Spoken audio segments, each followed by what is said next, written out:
Good morning बच्चों। आज हम विद्युत बल रेखाओं के बारे में बात करेंगे, है ना। Electric line of forces. विद्युत बल रेखाएं जो होती हैं उन्हें हम विद्युत क्षेत्र रेखाएं भी कहते हैं। क्लियर। अब विद्युत बल रेखा क्या हो गई, ठीक है। जैसे कोई भी आवेश जो होता है ना, कोई भी आवेश जो होता है वो आवेश क्या करता है, आपको अच्छे से पता है। आवेश क्या करता है, गति करता है। और गति करता है तो मतलब एक स्थान से दूसरे स्थान पर वो जाता है। तो जिस रास्ते से होकर आवेश एक स्थान से दूसरे स्थान तक जाता है, उस रास्ते को, उस काल्पनिक रास्ते को ही हम विद्युत बल रेखा कहते हैं। क्लियर, ठीक है। ये तो हो गई क्या, एक बेसिक सी डेफिनेशन जो मेरे द्वारा दी गई है कि भैया जो आवेश होता है वो आवेश जिस रास्ते से होकर एक स्थान से दूसरे स्थान पर जाएगा वह काल्पनिक रास्ता ही विद्युत बल रेखा कहलाता है। काल्पनिक क्यों बोल रहा हूं कि दिखता नहीं है, हमें आवेश भी नहीं दिखता है और रास्ता भी दिखता नहीं है, क्योंकि ये रेखाएं क्या होती हैं, काल्पनिक होती हैं। ठीक है, केवल हम इनकी क्या करते हैं, कल्पना करते हैं। ठीक है। अब डेफिनेशन के फॉर्म में सर कैसे बोलेंगे, तो हम क्या कहेंगे, वह पथ मतलब क्या होता है, रास्ता। वह पथ जिस पर एकांक धनावेश स्वतंत्रता पूर्वक गति कर सकता है विद्युत बल रेखाएं कहलाता है या विद्युत क्षेत्र रेखाएं कहलाता है। क्लियर, ठीक है। आ गई बात समझ में। अब आगे बढ़ते हैं हम, ठीक है। आगे बढ़ते हैं, विद्युत बल रेखाओं के गुण, है ना, property of electric line of force.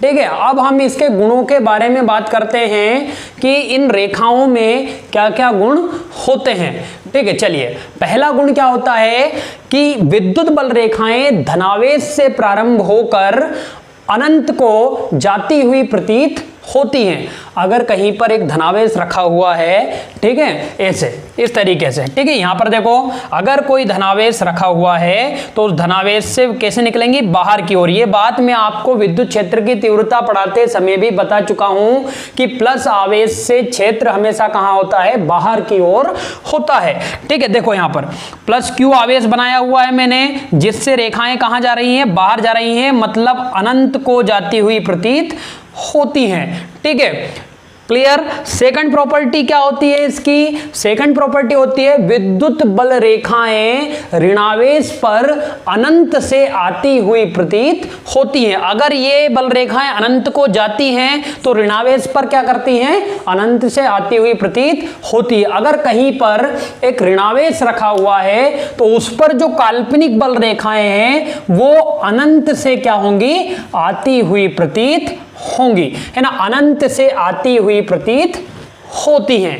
ठीक है, चलिए तीसरी प्रॉपर्टी देखते हैं इसकी हम। विद्युत बल रेखाएं धनावेश से प्रारंभ होकर ऋणावेश पर समाप्त हो जाती हैं। ठीक है, अगर कहीं पर एक धनावेश और ऋणावेश अल्प दूरी पर रखे हुए हैं, देखो यहां पर प्लस क्यू आवेश और माइनस क्यू आवेश एक दूसरे से अल्प दूरी पर रखे हुए हैं, तो हम क्या पाते हैं कि ये बल रेखाएं धनावेश से प्रारंभ होकर ऋणावेश पर समाप्त हो जाती हैं। ठीक है, ऋणावेश पर समाप्त हो जाती हैं। क्लियर, ठीक है। मतलब अगर कहीं पर दो आवेश रखे होंगे, धनावेश और ऋणावेश, तो उसमें क्या होगा, क्या हम पाएंगे कि धनावेश से स्टार्ट होके कहां खत्म हो जाएंगी, ऋणावेश पर खत्म हो जाएंगी। चलिए अगली प्रॉपर्टी के बारे में बात करें।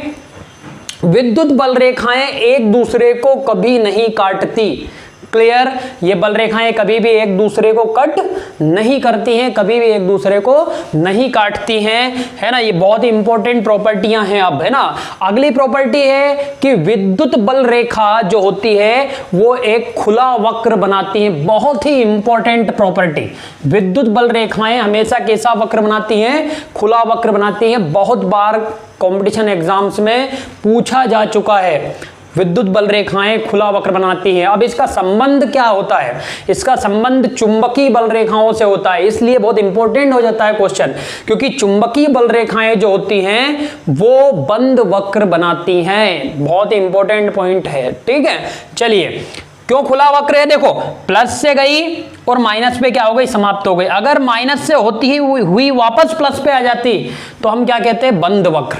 खुला क्यों बोल रहे हैं? क्योंकि प्लस से होकर कहां खत्म हो गई है, माइनस पर खत्म हो गई है, भाई खुला वक्र है, ठीक है। इसलिए अगर मान लो माइनस से रिटर्न होके वापस यहां पे आ जाती तो एक साइकिल बन जाता, और साइकिल बन जाता तो हम क्या कहते हैं, उसको बंद वक्र कहते हैं, ठीक है।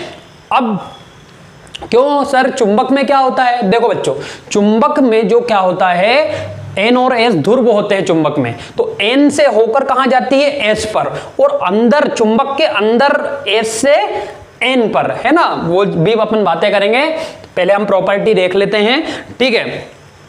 अगली प्रॉपर्टी है इसकी, विद्युत बल रेखाएं जहां पास पास होती हैं वहां विद्युत क्षेत्र प्रबल होता है, ठीक है। मतलब जहां पर अगर पास पास होंगी, जैसे मान लो यहां पर क्या है, पास पास है, और मैंने एक बल रेखा यहां से हटा दी तो यहां पर दूर दूर हो जाएंगी, देखो ये देखो, ठीक है। यहां पर क्या है, पास पास है, अगर पास पास हैं तो यहां पर विद्युत क्षेत्र प्रबल होगा और यहां पर विद्युत क्षेत्र दुर्बल होगा, ठीक है। अगली जो प्रॉपर्टी वो यही है आपकी कि विद्युत बल रेखाएं जहां दूर दूर होती हैं विद्युत क्षेत्र दुर्बल होता है। तो ये विद्युत बल रेखाएं यहां पर क्या है, दूर दूर हैं, तो यहां पर कैसा क्षेत्र होगा, दुर्बल क्षेत्र होगा, ठीक है। और भी प्रॉपर्टियां इसकी होती हैं कि ये जो बल रेखाएं होती हैं ये अपने आप में तनाव में होती है, टेंशन में होती है ना, खिंची हुई होती हैं। अगर खिंची हुई नहीं रहेंगी तो क्या होंगी, एक दूसरे को क्रॉस करेंगी, तभी तो क्रॉस नहीं करती हैं, क्योंकि इनके बीच में क्या होता है, तनाव होता है, और तनाव के कारण क्या नहीं कर पाती है, कभी भी एक दूसरे को क्रॉस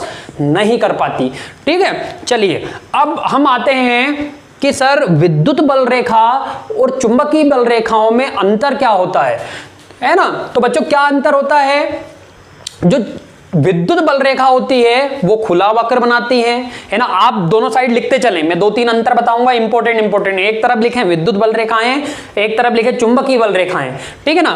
विद्युत बल रेखाएं क्या होती हैं, ये खुला वक्र बनाती हैं। चुंबकीय बल रेखाएं क्या होती हैं, बंद वक्र बनाती हैं, है ना। विद्युत बल रेखाएं किसी भी चालक के अंदर नहीं होती, विद्युत बल रेखाएं किसी भी चालक के अंदर नहीं होती। कैसे कि सर अगर आप यहां पर इसकी जगह पर अगर एक चालक बना देते ऐसा, ठीक है, ये चालक बना देते हैं ना, एक तार बना दिया, कंडक्टर मैंने, ये अगर ये चालक बना देते हैं तो इसके अंदर कोई भी बल रेखा नहीं होती इसके अंदर, ठीक है। लेकिन अगर मैं बात करूं चुंबक की, चुंबक ऐसी होती है और इसमें एन ध्रुव होता है और एस ध्रुव होता है, तो बल रेखा इसमें किधर से किधर जाती है, एन से हमेशा कहां जाती है, एस की ओर, है ना। एन से हमेशा किधर जाती है, एस की ओर जाती है, ठीक है। लेकिन अंदर की ओर जैसे ये बल रेखा गई एन से एस की ओर, तो ये अंदर भी ऐसे घूम के आएगी। मतलब जो आपकी चुंबक होती है उसमें बल रेखाएं अंदर भी होती हैं। तो विद्युत में क्या लिखा आपने पॉइंट, कि जो विद्युत बल रेखाएं हैं वो चालक के अंदर नहीं पाई जाती, जबकि चुंबकीय बल रेखाओं में क्या लिखोगे कि चुंबकीय बल रेखाएं जो होती है वो चुंबक के अंदर भी पाई जाती हैं। क्यों पाई जाती हैं, कि उसका तो बंद वक्र बनेगा। ये देखो बंद हो गया, पूरा एक साइकिल बन गया। ये एन से चली थी, एस तक आई, और एस से वापस कहां गई, एन पे, और वापस एन से एस। ये क्रम क्या होता रहता है, चलता रहता है। इसी को बोलते हैं बंद वक्र। बहुत ही इंपॉर्टेंट चीजें होती है, ठीक है, क्लियर। अब अगला पॉइंट क्या है विद्युत बल रेखाओं में, कि सर ये जो विद्युत बल रेखाएं होती हैं ये चालक के हमेशा लंबवत होती हैं। चालक के कैसे होती हैं, लंबवत होती हैं। अब चुंबकीय बल रेखाओं में क्या फर्क है, चुंबकीय बल रेखाएं लंबवत हो ये जरूरी नहीं, ठीक है। चुंबकीय बल रेखाएं लंबवत होंगी ये जरूरी नहीं होगा। आ गई बात समझ में। तो ये विद्युत बल रेखाओं में डिफरेंस और चुंबकीय बल रेखाओं में हमने क्या किया, डिफरेंस किया, ठीक है। अब हम इसके बाद जो नेक्स्ट क्लास होगी उसमें विद्युत फ्लक्स पर बात करेंगे कि सर विद्युत फ्लक्स क्या होता है। क्लियर। तब तक के लिए जय हिंद, जय भारत।